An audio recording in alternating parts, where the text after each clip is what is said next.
तो hello guys, welcome to back मैं another story. तो ये स्टोरी है भानगढ़ की, जो कि डरावनी और रहस्यमय दुनिया से जुड़ी है।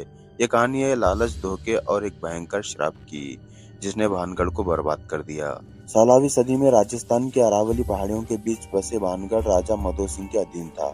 भानगढ़ एक खुशहाल राज्य था, लेकिन इस खुशहाली के पीछे एक भयंकर कहानी छुपी हुई थी। राजा के मंत्रियों में से एक मंत्री देवेंद्र, जो कि बहुत ही महत्वाकांक्षी था और लालची था, वो राजा को हटाकर खुद गद्दी पर बैठना चाहता था।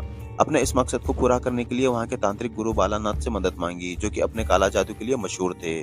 गुरु बालानाथ एकांत में रहा करते और पूरे भानगढ़ में उनके नाम का डर और सम्मान था।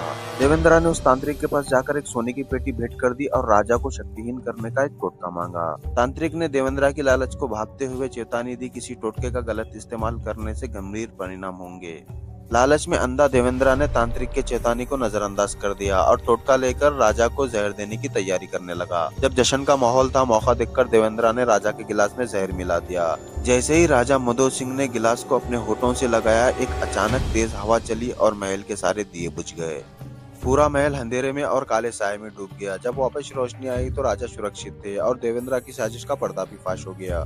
गुरु बालानाथ की चेतावनी सच हो गई। तांत्रिक ने दरबार में आकर अपनी प्रचंड आंखों से देवेंद्रा को और बानगढ़ के पूरे नगर को श्राप दे दिया।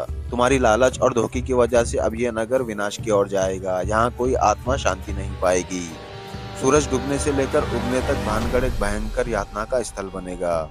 श्राप की असर की वजह से एक भयंकर भूकंप आया और सारी दीवारें ध्वस्त हो गई। बचे हुए लोग अपने सपनों को और अपने घरों को छोड़कर वहां से भाग गए।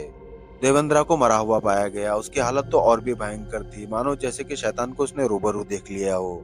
आज भी भानगढ़ खंडरों में तब्दील है, जहाँ रात होते ही शराब की गूंज सुनाई देती है। वहाँ के स्थानीय लोगों का तो ये भी दावा है कि वहाँ की भूतों की आवाजें, साएं और एक भयंकर डर का महसूस करते हैं।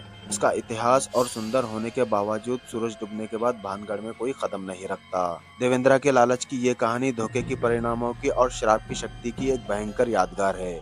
भानगढ़ का खंडर इस बात का सबूत है कि इंसान की लालच की वजह से कितना बड़ा अंधकार उत्पन्न हो सकता है।